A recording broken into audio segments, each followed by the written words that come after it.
क्या compromise degree को challenge किया जा सकता है अगर कोई पर्सन लीगल हायर है? तो हाँ, किया जा सकता है। ये मैं आंसर अपने एक सब्सक्राइबर का देना चाहूँगी, जो कि यहाँ पे उन्होंने मुझसे ये पूछा कि उनके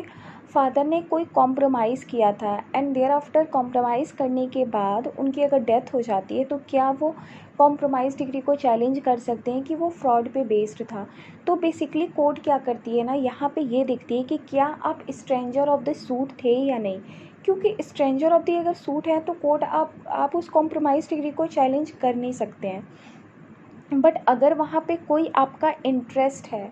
तो अगर आपका इंटरेस्ट है तो कोर्ट वहाँ पे, आप अगर कॉम्प्रोमाइज़ डिग्री को चैलेंज कर रहे हैं तो कोर्ट वहाँ पे क्या कर सकती है, आपके उस एप्लीकेशन को कोर्ट इंटरटेन करेगी अगर आप उसको चैलेंज करते हैं। बट इंटरेस्ट का मतलब ये नहीं है कि केवल नॉर्मल इंटरेस्ट है, नहीं। वहाँ पे अगर आपका जो कॉम्प्रोमाइज़ डिग्री जो आपके फादर ने किया था या किसी पर्सन ने भी किया था, अगर वो रिप्रेजेंटेटिव सूट का नेचर है, देन वो कॉम्प्रोमाइज़ डिग्री को आप चैलेंज कर सकते हैं। इसके लिए आपको ऑर्डर 23 रूल 3B सब रूल 2 को पढ़ना पड़ेगा। इसमें ये 4 कंडीशंस दिए हुए हैं, जिसमें कि 2 कंडीशन मैं यहाँ पे आपको बताऊँगी कि एक तो ये है कि अगर जैसे कि आपको पता होगा suit under rule 8 and order 1, अगर रूल 8 एंड ऑर्डर 1 के अकॉर्डिंग कोई सूट है जहाँ पर कि सभी पार्टीज़ के कॉमन इंटरेस्ट हैं किसी प्रॉपर्टी में या किसी सूट में, तो एक कोई पार्टी ना सबके इंटरेस्ट को रिप्रेजेंट करते हुए वो केस को क्या कर सकता है, रिप्रेजेंट कर सकता है। तो अगर ऐसा भी केस है तो भी आप रिप्रेजेंटेटिव सूट के अंडर ही आएंगे। या अगर कोई मैनेजर है हिंदू अनडिवाइडेड फैमिली का और वो रिप्रेजेंट कर रहा है other members of the family का, तो भी वो रिप्रेजेंटेटिव सूट का ही नेचर माना जाएगा। एंड अनदर जो है 2 और कंडीशंस वो आपको पता होगा, मैं उसके डिटेल्स में नहीं जाऊंगी, कि अ suit under section 91 and section 92, तो अगर इसका भी कोई अगर ऐसा सिचुएशन है तो भी उसको रिप्रेजेंटेटिव सूट माना जाएगा। तो जैसा कि इन्होंने मुझसे क्वेश्चन पूछा, तो आई थिंक ये हिंदू अनडिवाइडेड फैमिली से तो गवर्न नहीं होते हैं, क्योंकि आई थिंक ये मुस्लिम लॉ से गवर्न होते हैं, क्योंकि इनके नेम से मुझे पता चल रहा है कि ये कोई हिंदू अनडिवाइडेड फैमिली से तो ये बिलोंग नहीं करते हैं, उसके तो मेंबर नहीं है। बट अगर नहीं है तो क्या इनके कोई और राइट है क्या? तो यहाँ पे ये ना ऑर्डर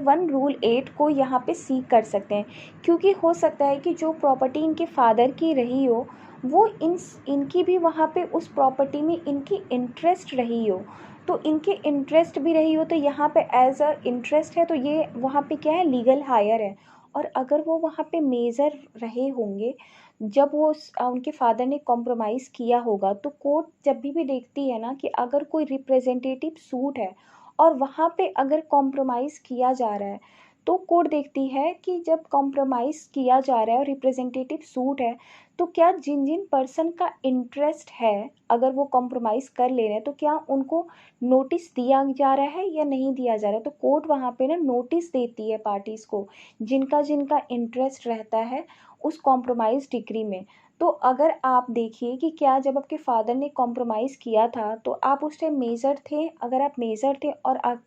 आपको नोटिस नहीं मिला था अबाउट सच कॉम्प्रोमाइज़ डिग्री, तो आप उसको चैलेंज कर सकते हैं। और जब आप चैलेंज करेंगे ना तो वो कॉम्प्रोमाइज़ डिग्री वॉइड हो जाएगी, क्योंकि ऑर्डर 23 रूल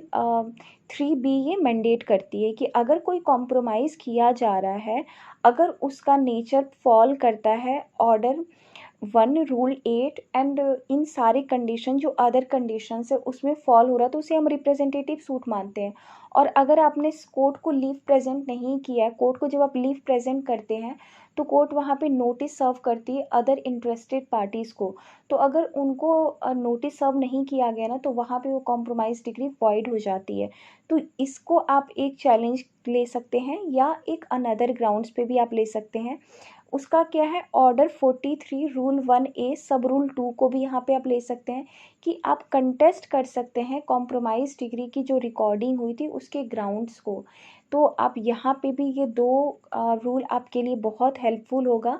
तो अगर आप किसी केस के पार्टी हैं और अगर आप चैलेंज कर रहे हैं तो आप यहाँ पे इन सारे ऑर्डर और रूल को वहाँ पे आप सबमिट कर सकते हैं, इसका वहाँ पे सबमिशन दे सकते हैं, तो आपको बहुत हेल्प हो जाएंगी। और एक और चीज़ बोलूँगी कि इससे रिगार्डिंग कोर्ट ने ऑलरेडी एक जजमेंट दिया हुआ है, उस जजमेंट का भी आप रेफरेंस दे सकते हैं कि अगर कॉम्प्रोमाइज़ डिग्री हो रहा है रिप्रेजेंटेटिव सूट में और पार्टी को नोटिस नहीं दिया गया है तो वो जो कॉम्प्रोमाइज़ डिग्री है वो वॉइड हो जाती है। और यहाँ पे मैं आपके अलावा जो भी अदर लॉ स्टूडेंट हैं, तो जब भी हम कोर्ट की कॉम्प्रोमाइज़ डिग्री को चैलेंज करते हैं तो यहाँ पे एक एविडेंस लॉ का सेक्शन बड़ा आपको यहाँ पे माइंड में क्लिक करना चाहिए। सेक्शन 114E कि अगर हम कोर्ट की किसी ऑर्डर को चैलेंज करते तो हम मान के चलते हैं कि कोर्ट ने अपने ड्यूटी वहाँ पे सर्व की थी, कि कोर्ट ने वहाँ पे नोटिस सर्व की होगी। तो यहाँ पे हम ऐसा मान के चलते हैं, एक प्रिजम्पशन मान के चलते हैं कि कोर्ट ने नोटिस सर्व की होगी, बट वो तो आपको रिवर्ट करवाना होगा ना कि आपको नोटिस नहीं मिली थी। ये एक एविडेंस लॉ का मैंने ऐसे ही रेफरेंस दे दिया कि आपको एक तरीके से पता चले कि कैसे इंटरलिंक करके पढ़ा जाता है। एंड आई होप जो आपने मुझसे पूछा था आपके क्वेश्चन का आंसर मिल गया हो, एंड जो भी मेरी वीडियोस को ये देख रहे हैं उनके भी अगर ऐसे कुछ डाउट्स रहे हो अबाउट अ कॉम्प्रोमाइज़ डिग्री तो उनको भी आंसर मिल गया हो। एंड अगर आपको और भी डिटेल्ड में समझना है अबाउट अ कॉम्प्रोमाइज़ डिग्री, अगर आप लॉ के स्टूडेंट हैं या अगर आप किसी केस में अगर आपके कॉम्प्रोमाइज़ डिग्री से रिलेटेड कोई केस चला आ रहा है, तो आप मेरे प्रीवियस वीडियो को देख सकते हैं। मैं यहाँ पे डिस्क्रिप्शन बॉक्स में उसका लिंक प्रोवाइड करवा दूँगी, आप जाकर देखिए, आपके बहुत सारे क्वेश्चन का आंसर मिल जाएगा। क्योंकि मैं यहाँ पे चाहती हूँ कि एक नॉर्मल अगर किसी की केस चल रहा है कोर्ट के सामने अबाउट अ कॉम्प्रोमाइज़ डिग्री तो उनको डिटेल नॉलेज मिले। क्योंकि क्या होता है ना, जब भी हम कॉम्प्रोमाइज़ डिग्री को चैलेंज करते हैं ना तो कोर्ट ना फर्स्ट इंस्टेंस ना क्या करती है, सेट असाइड कर देती है। बट नहीं, ऐसा नहीं है, कुछ कुछ प्रोविजंस हैं जो आपको सेफ गार्ड करती हैं कि आप भी कॉम्प्रोमाइज़ डिग्री को चैलेंज कर सकते हैं। तो आप मेरी प्रीवियस वीडियो को देखिएगा, आपको बहुत सारे क्वेश्चन का आंसर वहीं पे मिल जाएगा। Thank you so much.